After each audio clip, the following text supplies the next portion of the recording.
Hello everyone, welcome to mathematics classes. आज मैं आप लोगों के लिए HCF का दूसरा वीडियो लेकर आया हूं और इस वीडियो में मैंने HCF के स्टैंडर्ड प्रश्नों को उठाया है और ऐसे प्रश्न हमेशा किसी न किसी एग्जामिनेशन में पूछे ही जाते हैं।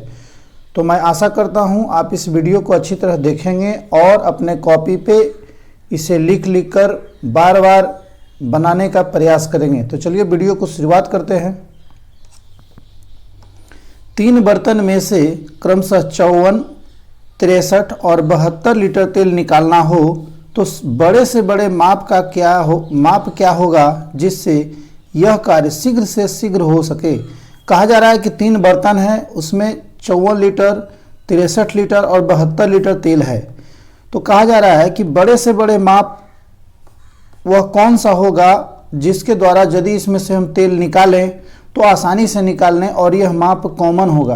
अर्थात जब हम इससे निकालेंगे उस तेल को तो तेल न इसमें थोड़ा बचेगा और न ज़्यादा मात्रा में कभी निकल जाएगा, उतना ही निकलेगा जितना इसमें तेल है। जैसे देखिए, इस तरह के प्रश्नों को हम महत्तम समापवर्त अर्थात HCF के द्वारा बनाते हैं। तो 64, 63 और 72 का हम क्या निकालेंगे? HCF निकालेंगे।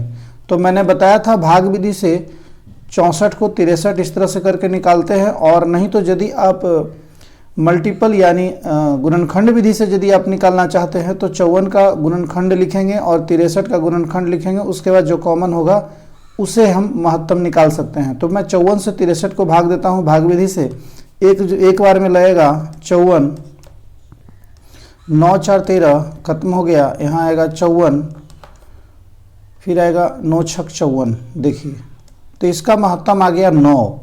अब मैंने बताया है इसी 9 से फिर आगे वाले में लगेगा 9 से 72 लगाइए, 9 8 72।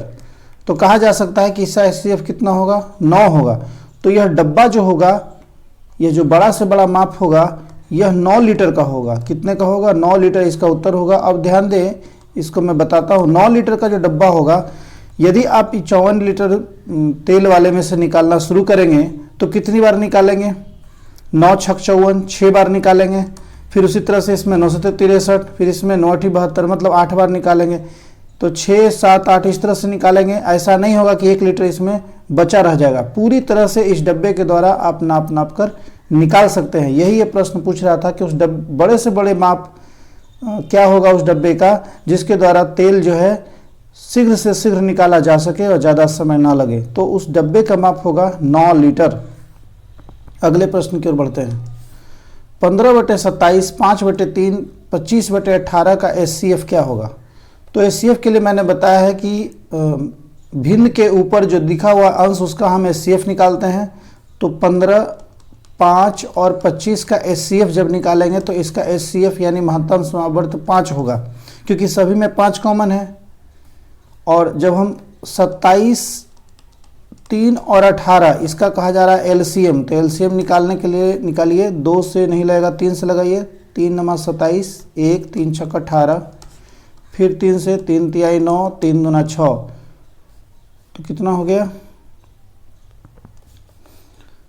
3 तिहाई 9 तिया 27 दूनी 54। तो इसका HCF हो गया 54। तो इसका LCM हो गया 54।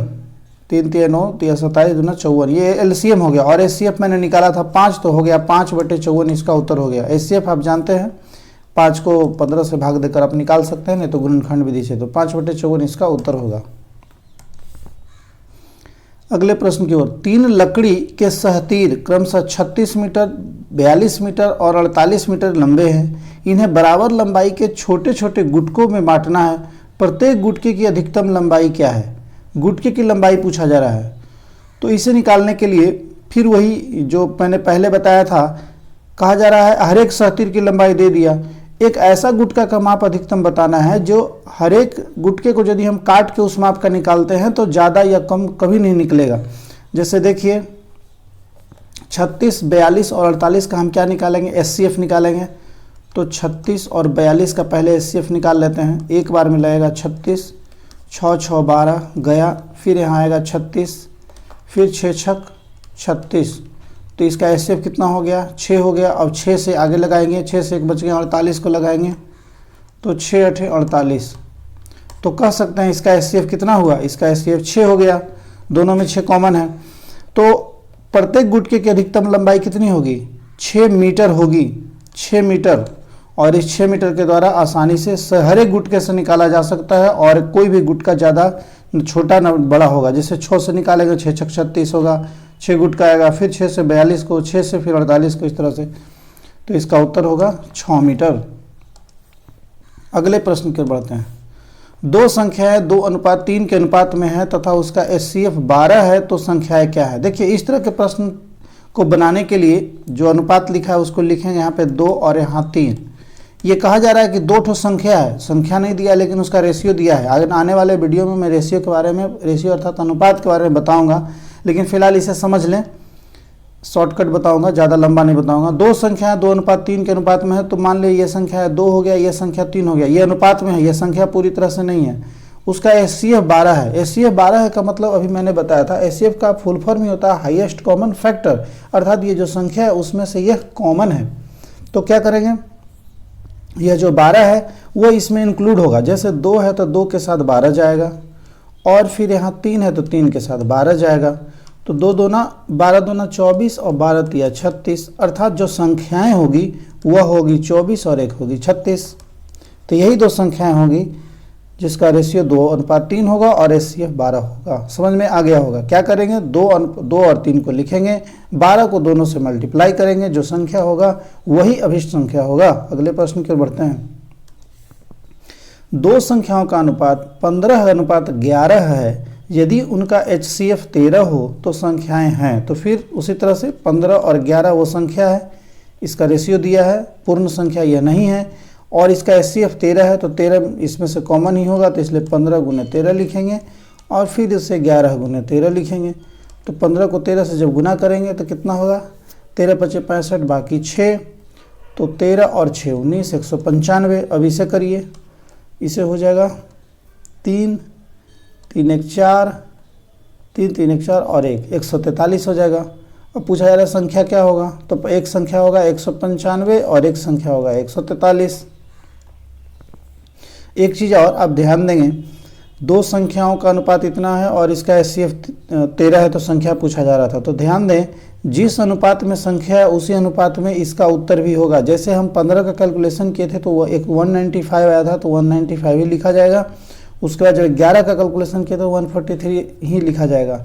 तो जो पूछा जाए उसी का, क्योंकि कभी कभी प्रश्न में पूछा जाता है कि दो संख्याओं का अनुपात 15:11 है और यदि उनका एचसीएफ 13 है तो सबसे बड़ी संख्या कौन है। तो संख्याएं नहीं पूछकर यहाँ लिख देगा तो सबसे बड़ी संख्या कौन है, तो बड़ी संख्या यहाँ कौन होगा, 195। तो आपका उत्तर होगा सिर्फ 195। तो इसको ध्यान देंगे आप। और विकल्प में भी यदि आपका संख्याएं रहेगा तो इस तरह से विकल्प रहेगा, ए में रहेगा 195 तो ए में रहेगा ये 195 और 143, और बी में रहेगा 143 और 195। तो उत्तर कौन सा होगा, ये होगा, क्योंकि 15 का कैलकुलेशन करने पर 195 आया था, न कि 143 आया था, इसलिए इस चीज़ पर ध्यान रखेंगे। दो संख्याओं का एचसीएफ 16 है और एलसीएम 160 है, यदि इसमें से एक संख्या 32 तो दूसरी संख्या क्या है।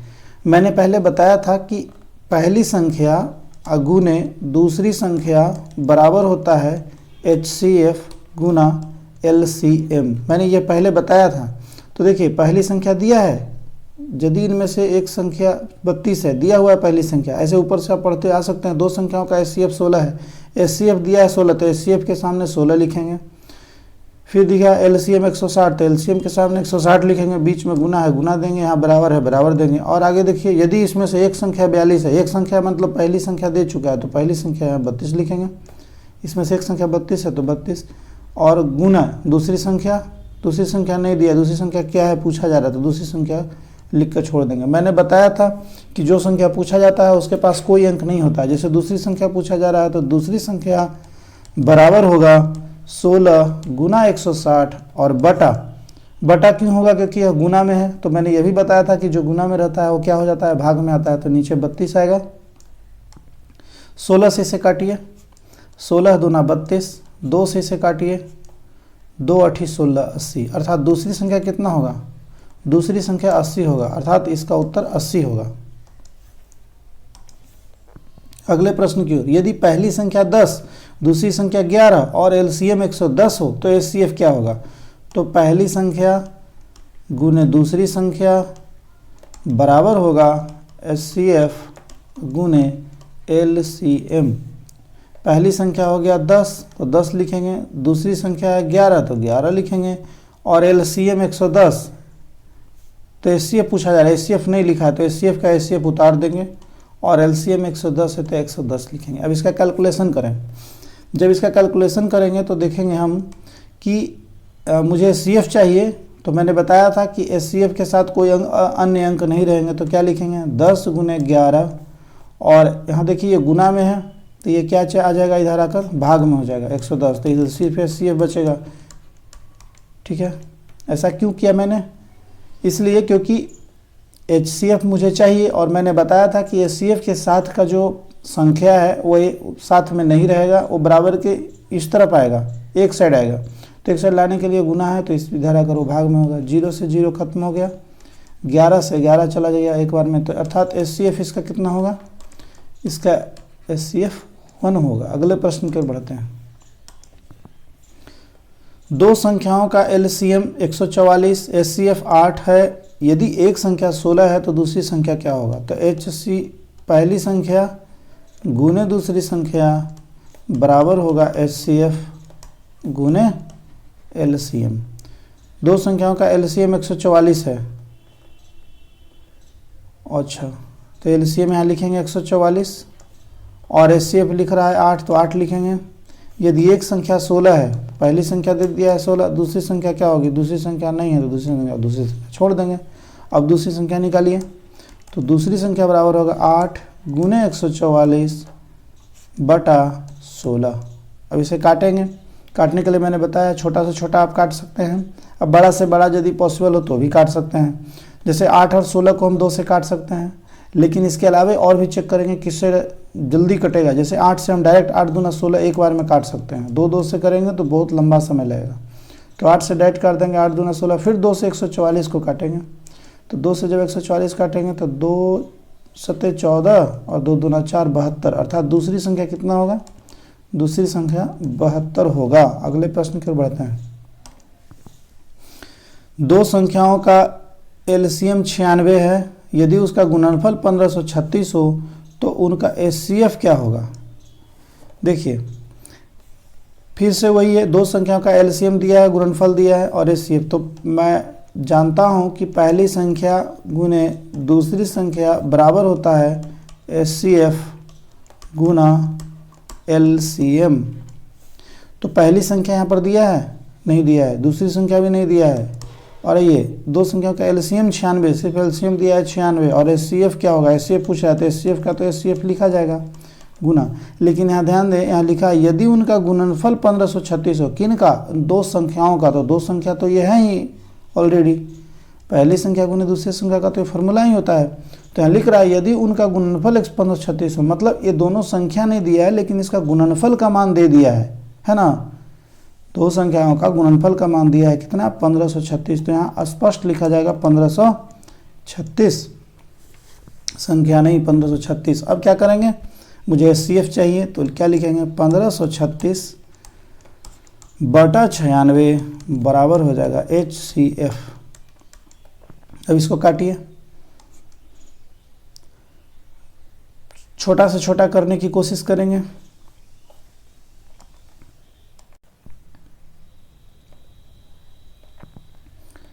छः से काटेंगे तो 6 से 16 छक 96, 6 से इसको काटिए, 6 दूना 12, 3 15, 6 25 30, 6 छक 36। फिर 6 से नहीं कट रहा है, 4 से लेकिन कटेगा, 4 4 16, 2 से भी कट सकता है, लेकिन मैंने बताया जहाँ तक हो सके वहाँ से आप काट सकते हैं। 2 से काटेंगे लंबा होगा, मैंने 4 से काट दिया।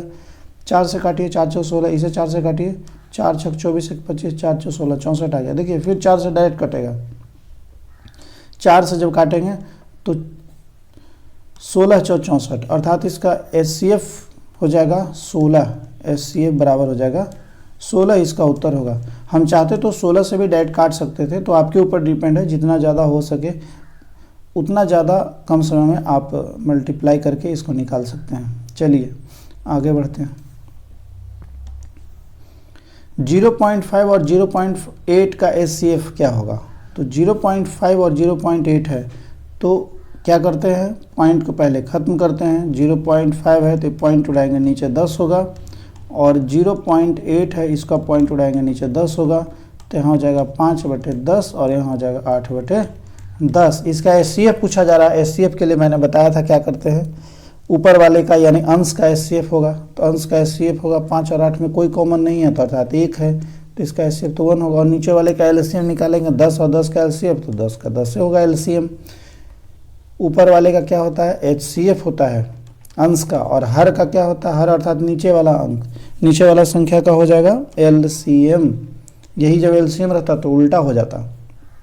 तो मैंने 5 और 8 का क्या निकाला, HCF निकाला, तो 1 हो गया। उसके बाद 10 और 10 का क्या निकाला, LCM, तो 10 हो गया। अर्थात इसका उत्तर होगा 1/10। लेकिन अब जब एग्जामिनेशन में जाएंगे तो 1/10 नहीं मिलेगा। जब ये पॉइंट में है अर्थात दशमलव में है, तो उत्तर भी दशमलव में होगा। तो आप क्या करेंगे, इसे दशमलव में बदल देंगे। दशमलव में बदलने के लिए आप सीखे होंगे 10 को 1 से भाग देते हैं, नहीं लगता है तो 0 लिखकर पॉइंट देते हैं, तो यहाँ पे 0 आएगा। जैसे ही दशमलव देते हैं तो यहाँ 0 आएगा। फिर कितनी बार मिलेगा, एक बार मिलाएगा, तो 10 का 10, तथा 0.1 इसका उत्तर होगा। 0.1 यही आपका उत्तर विकल्प में वहाँ मिलेगा एग्जामिनेशन के दौरान। तो यही अभिष्ट संख्या उत्तर है। चलिए अगले प्रश्न की ओर बढ़ते हैं। 0.2, 1.5 और 0.5 का HCF बताइए। तो इसे कैसे निकालेंगे, दशमलव को उड़ाएंगे तो नीचे हो जाएगा 10, यहाँ भी दशमलव को उड़ाएंगे नीचे हो जाएगा 10, यहाँ भी दशमलव यदि हम हटाएंगे तो यहाँ हो जाएगा 10। अब क्या बचा यहाँ पे 2/10, 15/10 और 5/10, ये 3 भिन्न बचा। अब इसका मुझे HCF चाहिए, तो क्या करेंगे, ऊपर वाले का HCF 2, 15 और 5 में कौन सा कॉमन होगा। यदि हम इसका HCF निकालेंगे 2, 15 और 5 का, तो कुछ एक आएगा, अर्थात इसका HCF 1 होगा। फिर नीचे वाले का जब हम LCM निकालेंगे 10, 10, 10 का, तो 10 ही होगा। अब देख लीजिए 2 को यदि हम 15 से भाग देंगे, ये महत्तम समावर्त निकालेंगे, तो 2 से 15 में 2 से 14, 1 15 1 आएगा, एक शेष रहेगा। फिर यहाँ 2 एक बार में, सॉरी 2 बार में 2 खत्म, तो 1 ही हुआ। फिर 1 से इसको भाग देंगे तो 1 ही होगा, इसलिए यह 1, और LCM 10, 10 का आपको पता है 10 ही होता है, तो अर्थात 1/10। इसे जब हम दशमलव के रूप में निकालेंगे तो अभी जस्ट मैंने पहले क्वेश्चन में बताया है 0.1 इसका उत्तर होगा। अगले प्रश्न की ओर बढ़ते हैं। 3 संख्याएं 2:3:7 के अनुपात में है। यहाँ 3 संख्याएं हैं और उसका HCF 9 है, तो संख्याएं ज्ञात करें। देखिए 3 संख्या दे चुका है, उसका HCF 9 है, तो मैंने अभी क्या बताया, 2, 3 और 7 लिखेंगे, क्योंकि ये पूर्ण संख्या के रूप में नहीं है, अनुपात के रूप में लिखा हुआ है। इसका HCF अर्थात हाईएस्ट कॉमन फैक्टर 9 दिया है, तो क्या करेंगे, सभी में 9 से गुना करेंगे। 3 में भी 9 से और 7 में भी 9 से। तो 9 को 2 से करेंगे, 9 दूना 18, 3 को 9 से करेंगे, 9 तिया 27, और 9 को 7 से करेंगे, 9 सते 63। तो संख्या उत्तर कितना हो जाएगा, 1 हो जाएगा, 18 होगा, 27 होगा, 63 होगा। जिस रेशियो में यहाँ पर लिखा हुआ संख्याएं हैं, उसी रेशियो में आपको उत्तर भी देना है। जैसे 2 का कैलकुलेशन किया तो 18 है, तो 18 पहले लिखेंगे, फिर 27 लिखेंगे, फिर 63 लिखेंगे। देखिए, और कभी कभी एग्जामिनेशन के दौरान होता क्या है, उसमें ये लिख दिया जाता है 3 संख्याएं 2:3:7 के अनुपात में है और HCF 9 है, तो सबसे छोटी संख्या बताएं। तो सबसे छोटी संख्या कौन सा है इसमें, 18, तो इसका उत्तर हो जाएगा। जब पूछा जाता सबसे छोटी संख्या कौन है, तो आप सीधा 18 लिख सकते थे। पूछता सबसे बड़ी संख्या कौन है, तो सबसे बड़ी संख्या 63 है, तो उत्तर 63 होता। तो इन सब चीज़ों पर ध्यान देंगे। थोड़ा सा कभी कभी घुमाता है प्रश्न को, लेकिन उससे घबराना नहीं है, उसको बनाने की कोशिश करना है। चलिए अगले प्रश्न की ओर बढ़ते हैं। 3 ड्रामों में लगभग 30 लीटर, 40 लीटर, 50 लीटर दूध है। 3 ठो ड्राम है। देखिए 3 ठो ड्राम है, एक बड़ा है, छोटा है, फिर उससे बड़ा है। एक में 30 है, 40 है, 50 है। वह बड़ा से बड़ा किस माप का डब्बा होगा जो प्रत्येक ड्रम के दूध के डब्बों को पूर्ण संख्या में मापते हैं। अभी मैंने पहले ये बता चुका हूँ। ये ऐसे प्रश्न को सबका अलग अलग माप दे दिया है और पूछा जा रहा है कि वह बड़ा माप बताइए जिसके द्वारा हम आसानी से इस डब्बे में जो दूध रखा है उसको निकाल सकते हैं और अच्छे से माप सकते हैं। प्रत्येक ड्रम के दूध को डब्बे को पूर्ण संख्या में माप दें, मतलब थोड़ा सा भी दूध नहीं इसमें बचना चाहिए, ना हम डब्बा से निकालें तो उसमें कम बेसी होना चाहिए। डब्बा में जितना दूध आना चाहिए वो पूर्ण आना चाहिए, न इसमें बचे और न डब्बा में कम या ज़्यादा हो। तो इसे निकालने के लिए मैंने बताया है कि आप इसे क्या करेंगे, SCF निकालेंगे अर्थात महत्तम समावर्त निकालेंगे। तो 30, 40, 50 का जब आप महत्तम निकालेंगे 30, 40 और 50 का, तो इसका महत्तम देखिए 30 और 40, एक बार में 30 लगा, 0, 1, 10, फिर 30, 3 बार में लगा 30, खत्म, अर्थात 10 इसका SCF आया। फिर 10 से अगले वाले में देखेंगे, 10 को 50 से देखेंगे तो 5 बार में लगेगा 50, खत्म, अर्थात 10 इसका SCF होगा। तो कह सकते हैं कि वो डब्बा कितना लीटर का होगा, 10 लीटर का होगा। यह भी ध्यान रखेंगे कि यह जो आपका संख्या दिया है 30 लीटर, 40 लीटर, तो उस पर ध्यान देंगे कि ये लीटर में है तो उत्तर लीटर में होगा। ऐसा नहीं कि आप एग्जामिनेशन में इस पर ध्यान न दें और ml अर्थात मिलीलीटर को मार कर चले आए, लेकिन इस पर ध्यान देना है यूनिट पे भी। तो इसका उत्तर होगा 10 लीटर, अर्थात उस डब्बे की जो माप होगी 10 लीटर की होगी, जिसके द्वारा प्रत्येक ड्रम में जो दूध रखा गया उसको हम अच्छी तरह से नाप सकते हैं। चलिए अगले प्रश्न की ओर बढ़ते हैं। अगला प्रश्न जो मैंने लिया है वह पूर्व के वीडियो से ही गुना भाग का जो मैंने वीडियो बताया था उसी से लिया है, ताकि आपका रिवीजन अच्छे से बना रहे। चलिए तो इसको कैसे बनाते हैं, यहाँ भाग है, गुना है, मैंने बताया था। इसके लिए बनाने का एक ट्रिक होता है, BODMAS उसका फॉर्मूला है BODMAS, अर्थात सबसे पहले इसमें हम ब्रैकेट का कैलकुलेशन करते हैं, उसके बाद ऑफ का, उसके बाद डिवाइड का, मल्टीप्लाई का, ऐड का और सब्सट्रैक्ट का। तो सबसे पहले ब्रैकेट तो है नहीं, ऑफ है नहीं, तो डिवीजन है, डिवाइड है, डिवाइड अर्थात भाग है, तो भाग का कैलकुलेशन करेंगे। भाग देखिए यहाँ है और यहाँ है, तो इन दोनों का कैलकुलेशन होगा, बाकी का कैलकुलेशन नहीं होगा। तो 20 को जब हम 10 से भाग देंगे तो कितना होगा, 10 दूना 20, 2 आएगा, तो यहाँ 2 लिखेंगे, ठीक है। फिर गुना 5, जो अंक है, जो संख्या आपको दिख रहा है कैलकुलेशन के बाद वहू बहु उसी तरह लिखा जाएगा, गुना 5 माइनस 5, फिर गुना। अब 10 नहीं लिखेंगे, क्यों, क्योंकि 10 और 2 के बीच भाग का चिन्ह है, तो इसका पहले कैलकुलेशन करेंगे तो 2 पचे 10, यहाँ 5 हो जाएगा। हो गया, मैंने भाग का कैलकुलेशन कर दिया, जहाँ जहाँ भाग था उसका कैलकुलेशन कर दिया। अब देखिए भाग के बाद फिर मल्टीप्लाई अर्थात गुना का होता है, तो गुना यहाँ है और यहाँ है, इन दोनों का सिर्फ कैलकुलेशन हुआ करिए। 2 पचे 10 माइनस 5 पचे 25, ठीक है, ये हो गया। अब क्या करेंगे, 10 और 25 में घटाव है तो घटाइए, 10 में 25 जब घटाएंगे तो कितना आएगा, 25 में 10 घटाना होगा उल्टा, तो यहाँ हो जाएगा 5, 15 होगा, 15 नहीं, 25 में से जब हम 10 घटाएंगे तो 5 और 1 15 हो गया, ठीक है। अब देखिए इन दोनों में बड़ा कौन सा है, 15 नहीं होगा, लेकिन ध्यान दें यहाँ बड़ा कौन है, 10 है या 25 है, बड़ा 25 है। तो 25 के आगे जब माइनस है तो मैंने बताया था कि जो बड़ा रहता है उसके आगे का चिन्ह लिखा जाता है, माइनस है तो यहाँ माइनस लिखते हैं, तो इसका उत्तर होगा -15। तो ये था मेरा SCF का दूसरा वीडियो। यदि आपको मेरा वीडियो अच्छा लगा हो तो प्लीज़ मेरे चैनल को लाइक, शेयर और सब्सक्राइब करना ना भूलें, ताकि हर एक वीडियो का नोटिफिकेशन आपको समय से मिलता रहे। और इसी तरह के प्रश्नों का यदि आप अभ्यास करना चाहते हैं तो वीडियो के डिस्क्रिप्शन बॉक्स में दिए गए टेलीग्राम के लिंक पर ज्वाइन होकर आप इसी तरह के प्रश्न का अभ्यास कर सकते हैं। तो चलिए मिलते हैं अगले वीडियो में। Thank you for watching.